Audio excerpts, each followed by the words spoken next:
Hey everyone, welcome back to Welcome Sarah's channel. Today we're going to be making this super adorable princess shirt for my little princess.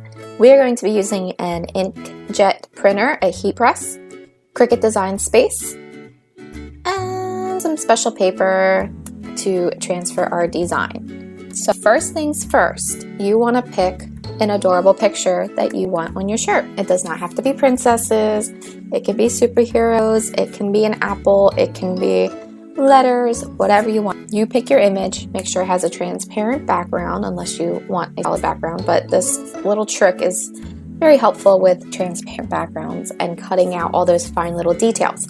So first we're going to start by uploading our image. And again, in this case, it's princesses. So we're going to drop this little screen down, drag our princesses here, and I'm going to show you a cool little trick. If you're looking for to kind of edit or give your picture an artistic look, look how it changed it. I just thought it was so cool the way that the colors kind of disappeared and it gave it just a very unique detail. Anyway, so we're going to go down here and we're going to use this one. And it's because it is a kind of complicated design, right? Lots of colors. We are not going to edit it at all. If we were going to make an SVG file, yes, we would have to edit it. We're not touching it. We're going to save it just as is. See this? And see that? Yeah, so we want to save it just like that because we are going to be printing it out and then cutting it.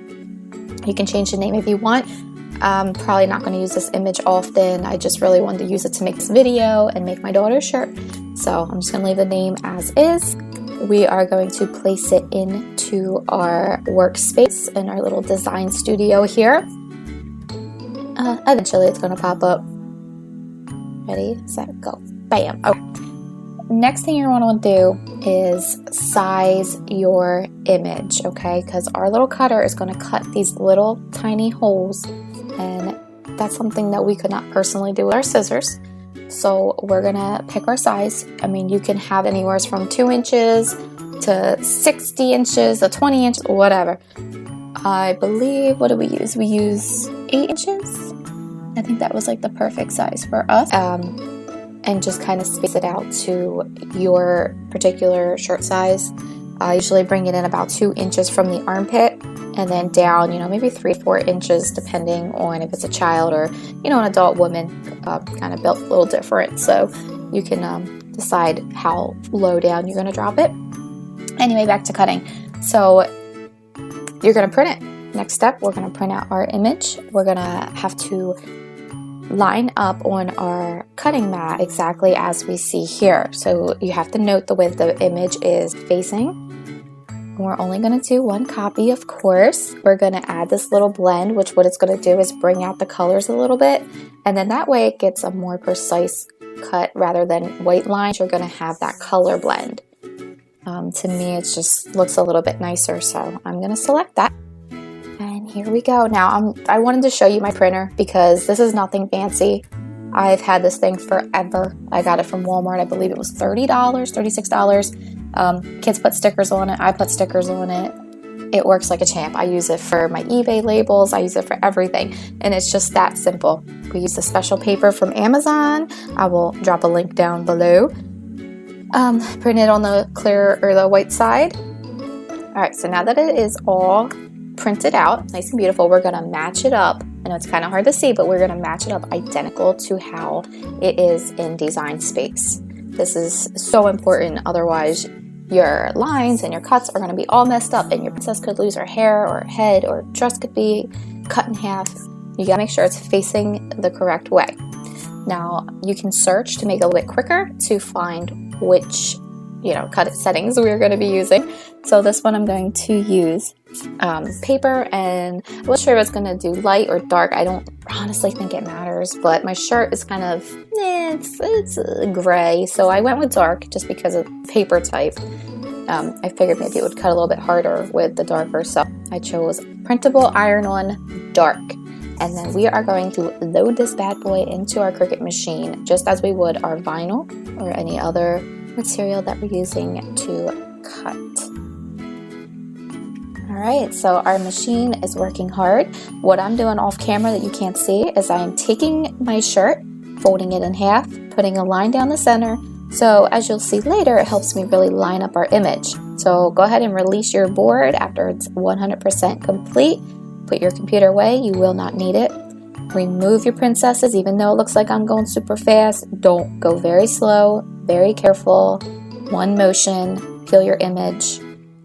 Trust me, it took me a while to get it down, and then we're gonna press out any extra pieces in between your arms with some white left over. We don't want any white, it's gonna show up on your shirt, so you wanna remove as much as you can. Also, the instructions say to use 350 degrees for 30 seconds, but I'm gonna adjust it just a little bit. I'm actually only going to use 300 degrees. I saw some of the reviews, people were having issues with it not sticking, and usually if it gets too hot, you're not gonna get that attachment. So I am dropping it down to 300. I think even though my timer says 30 seconds, I end up doing it for like 34 if you really want to get technical. But whatever.